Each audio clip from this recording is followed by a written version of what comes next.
My girlfriend kept me as her backup for a vendor rep. So I reported her to compliance, said backups get deleted, saved photos of the visitor parking log and forged form, packed a duffel, blocked her, emailed compliance, and hung up when she called saying Renzo dumped her. The email subject line sat on the screen like a dare. "Backup stays ready, right?" it read. I was standing by the snack counter at the Carson Park ice rink in Eau Claire, holding 2 paper cups of cocoa. My hands went cold anyway. My girlfriend Davina had left our shared tablet in my work bag that morning. She said the battery was low and I always had a charger. I tapped the screen to close the message. Then my thumb froze again, like it knew this was not a mistake. I work for the city water utility. Most days I drive out in a white van and check hydrants and valves. When a line is weak, we run a pressure test and the truth shows fast. That day, it felt like my own life was getting tested too. Davina and I had been living together for almost 2 years. Our split-level house smelled like lemon cleaner and warm laundry soap. Every evening she lit the same cedar candle by the window, like it could keep peace in the room. I used to think it was sweet. We had routines that looked like love from far away. Her navy scrubs hung on the back of a kitchen chair, always ready for the next shift at Lakeview Regional. My steel toe boots sat by the door beside a chipped bowl of keys. On Sundays I made eggs, and she played old pop songs and danced in socks. People said we were solid. Davina worked as a patient relations coordinator, so she knew how to sound calm and kind. She could smooth any rough edge with a smile. I did not notice that her smile changed when she thought I was not watching. A week earlier, our landlord had emailed about renewing the lease. We had to sign by Monday morning or the place would go back on the market. Davina said, "Let's do it. This is home." I wanted to believe her so badly that I almost did.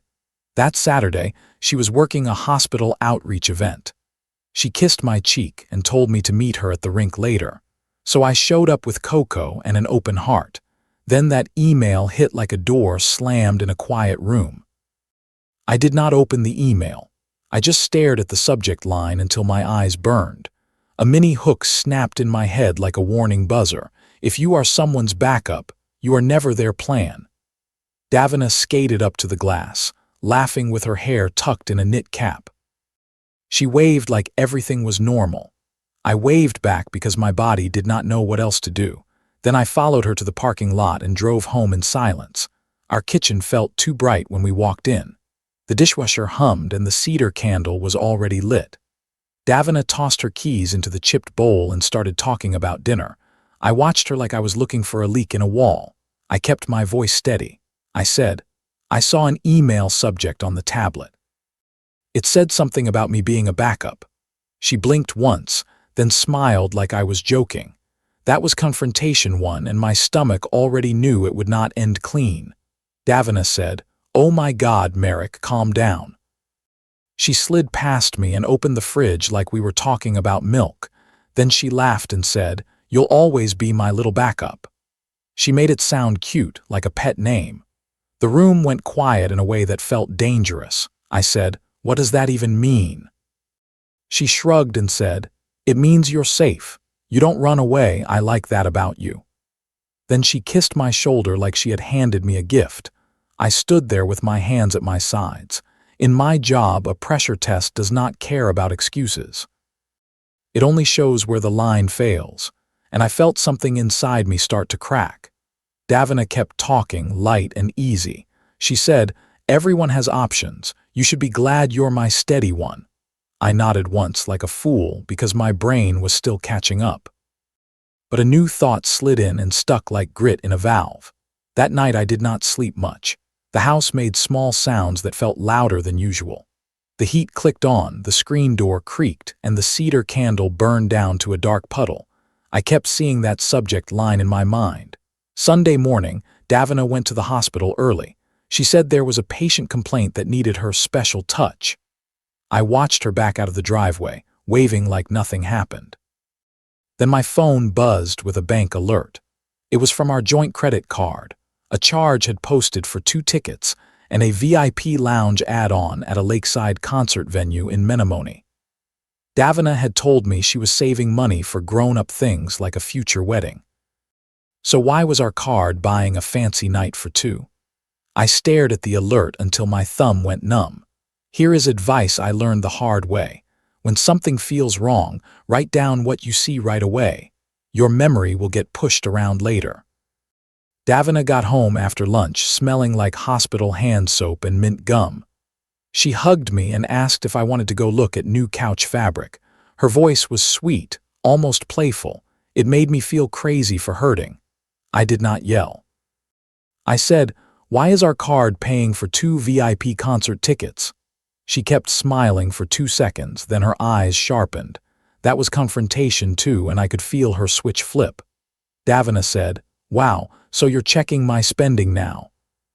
She crossed her arms and said, "It's for a work thing, don't start." When I asked what work thing needed a VIP lounge, she sighed hard like I was a child. Then she said, "You always do this, you make everything heavy." I felt my jaw clench.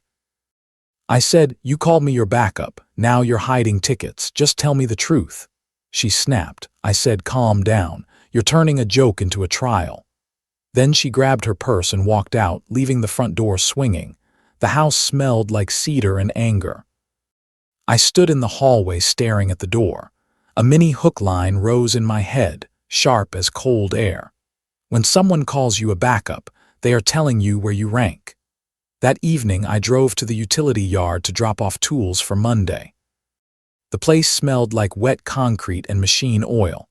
The pump room fans roared like a storm trapped indoors. I did not want to go home yet. My supervisor had been hinting about a promotion. A distribution lead role in Pocatello, Idaho. Better pay, more responsibility, and a clean start.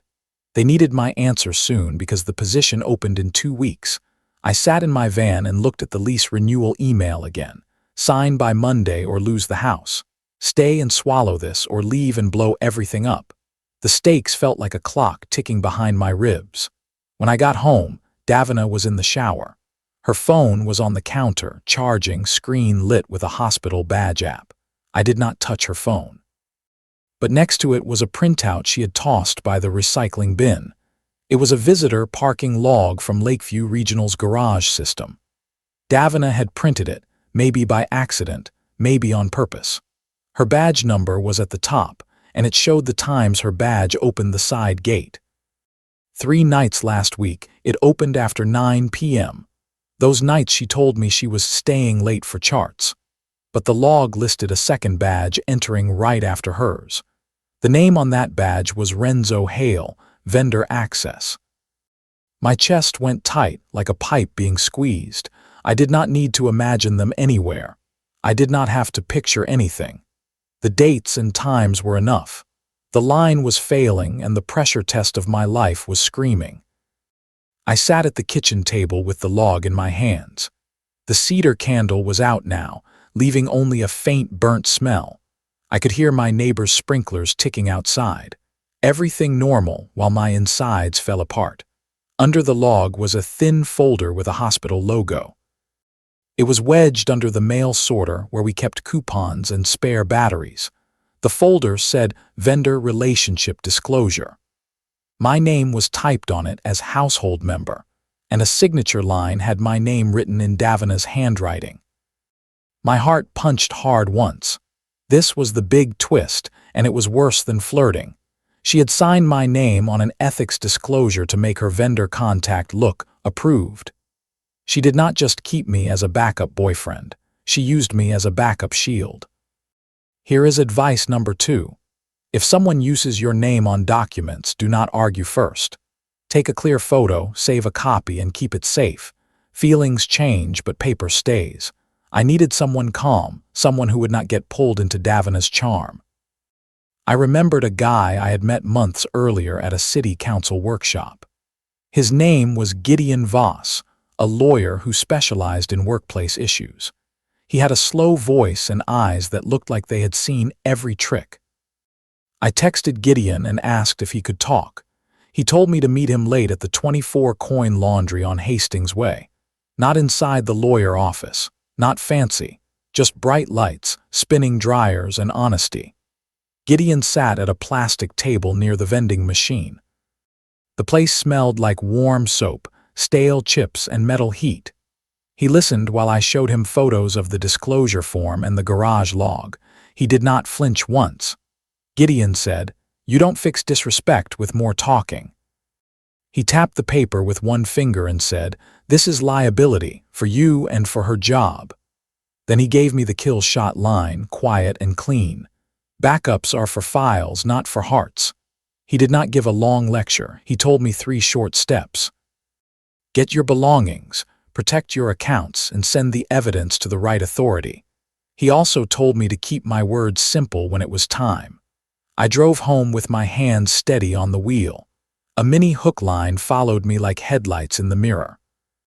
The person you are with should never make you feel like storage, and Davina had made me storage. When Davina came in close to midnight, she looked tired and annoyed. She asked, "Are you still mad about your little joke?" I said nothing. I just watched her set her purse down. I could see the confidence in her shoulders, like she expected me to fold. I did not start confrontation 3 yet. I waited until the next evening after I had packed one duffel in the trunk. After I had printed my own copy of the lease renewal email. After I had moved my paycheck deposit to my personal account. Sunday night, Davina sat on the couch scrolling through shows. The cedar candle was lit again, like she thought it could erase time. I placed the vendor disclosure form and the garage log on the coffee table. Then I sat across from her and spoke slowly. I said, "You signed my name on this hospital form," I said, "and your badge opened the garage after 9 p.m. with Renzo Hale." Davina stared at the papers like they were not real. That was confrontation 3, and it followed the order that always comes when truth corners someone. First she denied. She said, "I don't know what that is. That's not my signature. You made that up." Her voice stayed sweet for 1 second, then turned sharp. She added, "Why are you digging through stuff?" Then she minimized. She waved her hand and said, "It's just a vendor form. Everyone signs these. It's paperwork." She laughed a little and said, "Renzo is just a rep. He brings brochures. That's it." Her laugh was thin like plastic. Then she partially admitted. She sighed and said, "Okay, I signed for you. It was faster." She said, "And yes, Renzo walked me to my car a few times." "So what?" Her eyes dared me to make it bigger. Then she made the emotional move. She leaned forward and softened her voice like she was speaking to a scared animal. She said, "Merrick, don't ruin this. You're my safe place. You're my backup." Then she smiled like the word backup should make me proud. That smile snapped something inside me clean in half. I heard the exact line from her again, clear as a bell. She laughed and said, "Calm down. You'll always be my little backup." And I finally had my answer ready. I said, "Backups get deleted." My voice did not shake, even though my hands did. I stood up and walked to the bedroom. Davina called after me, but it sounded far away. I packed my clothes, my boots, my work badge, and the framed photo of my dad. I left the couch she picked and the plates she loved. I took the toolbox I paid for and the mug my sister made. Each item felt like proof that I existed before her. Here is advice number 3. Leaving fast is not cruel when respect is gone. Do not stay to prove you can endure pain. Endurance is not the same as love. Davina followed me into the hall, still trying to steer the moment. She said, "You're being dramatic. Everyone has backups." I did not answer. I just kept moving. A mini hook line pushed me forward like a strong wind. The longer you stay as a backup, the harder it is to remember you are a whole person. In the driveway, I opened my phone and blocked her number. I blocked her on every app we used. I removed her from the streaming account and changed the smart thermostat password. Not to punish her, but to close the door so I could breathe. Before I drove away, I emailed the evidence to Lakeview Regional's compliance office. I did not add insults. I did not add feelings. I just sent photos, dates, and the signed disclosure showing my forged name. Then I shut my laptop like it was the final click of a lock. I slept that first week in a rented room above a bait shop near Half Moon Lake. The place smelled like coffee, minnows, and old wood. A small space heater hummed all night and the walls were thin, but the silence felt safer than our cedar candle ever did. 2 weeks later, the hospital called me back. Not Davina. A calm admin voice from compliance. They asked if I would confirm I had not signed the form myself. I said yes, and I kept my words short, just like Gideon told me. The hospital placed Davina on leave pending review. Renzo stopped showing up at her door after that. A vendor rep does not date trouble when an admin board is watching. That was his theme and he lived by it. Davina tried to reach me through my old email once. She wrote like nothing happened, like I had just needed space. I did not reply. Some messages are not meant to be answered. They are meant to be outgrown. By the time Monday came, I did not sign the lease renewal. The landlord was annoyed, but I paid my part and sent my keys by certified mail. Davina had to face the house without me, and without a backup to catch her fall. A pressure test does not lie, and neither did time. A month later, I accepted the promotion in Pocatello. I moved my van, my tools, and my life to a place where nobody knew our story. The new yard had bright orange cones stacked like towers and the steady roar of river pumps. I worked hard and my days felt clean again. Gideon and I stayed in touch. At first it was simple. He checked that my paperwork was safe and I thanked him. Then we started talking about other things, like good food and quiet mornings. He was steady in a way Davina never was. One evening, after a long shift, Gideon met me at the Portneuf Greenway. We ate takeout on a bench, watching the water move under the bridge lights. He told me, "You passed your own pressure test." And for the first time in a long time, I believed that was true. 3 months after I left, my phone rang from a number I did not know. I answered, and a hospital switchboard voice said, "Call for Merrick Rusk." Then Davina came on the line, small and strained. She said Renzo dumped her when the review turned serious. I hung up. Thank you so much for watching the video.